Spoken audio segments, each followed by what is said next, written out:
Hey guys, today I'm going to talk to you about probably hands down the most versatile retouching tool there is in Photopea or Photoshop. Okay, so that tool that I'm going to talk to you about right now is called the clone tool or clone stamp tool. Okay, so it's right here. I believe it's one, two, three, four, five, six, seven, eight, about the ninth tool down. Okay, so I'm going to click and turn that on.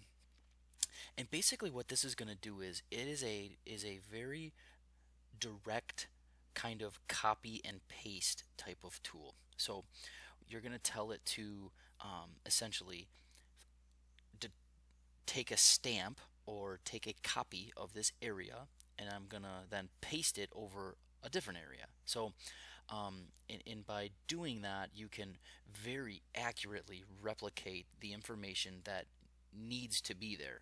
So, and what's really nice about this tool is it's very, very versatile. You can use it in a lot of different situations. So you can use it here on top of the red shoe. You could use it here on the white shoe. I could come down here and use it on this gray shoe. I can even come all the way up in here and I can use it in the background part of it and get rid of this big line that runs through that log in the background. So if you can get good at using the clone tool or the clone stamp tool, you can pretty much edit and fix any type of problem you have in any photo. Okay, so I would say again, this is the most versatile and probably the best of the retouching tools to learn and get really good at.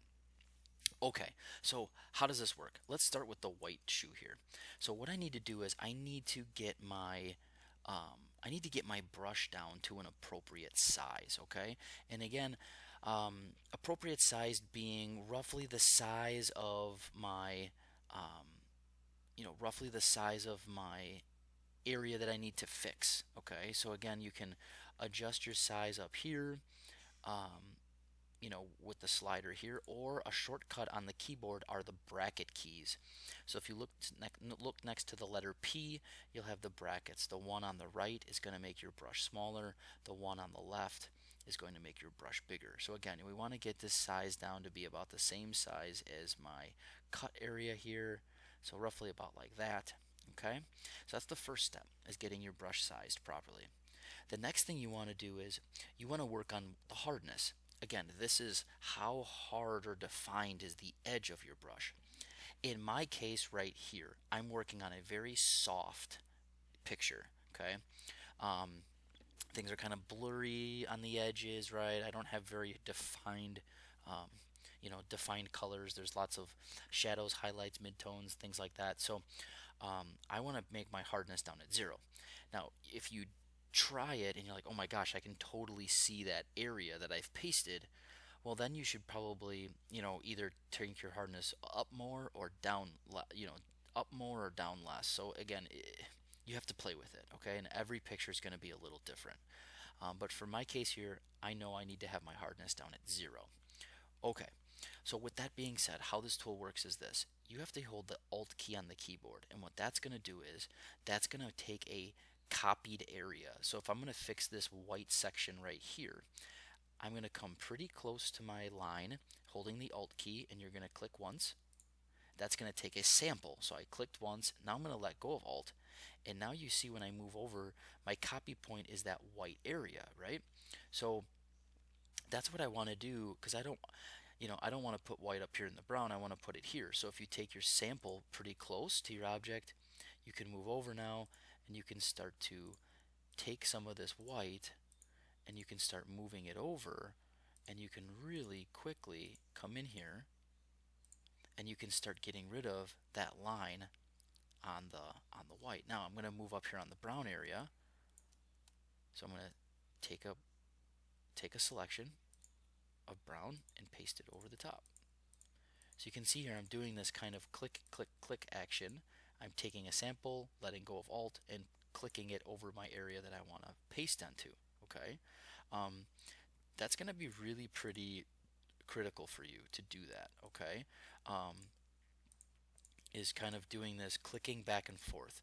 The worst thing you could do with the clone stamp tool is click once and then start swiping down the line.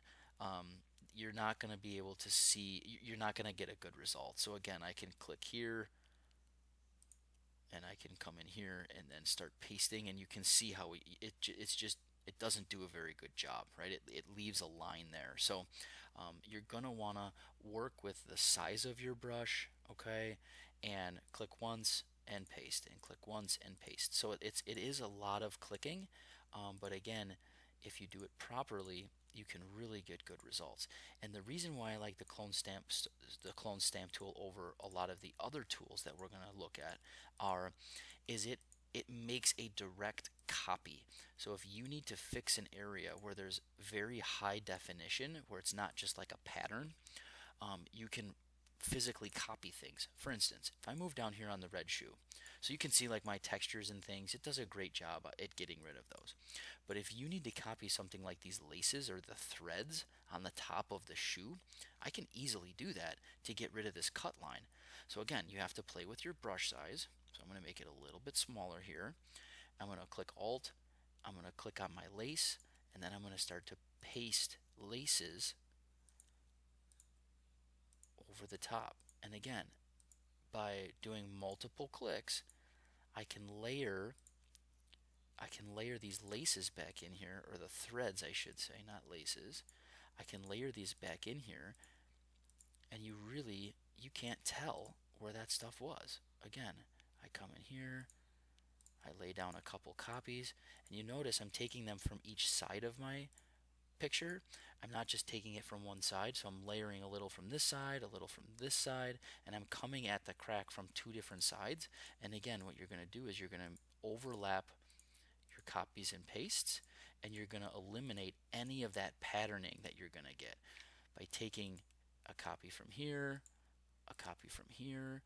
Again, you can quickly copy and paste and go right over the top of any type of blemish or anything that you need to fix with the clone stamp tool.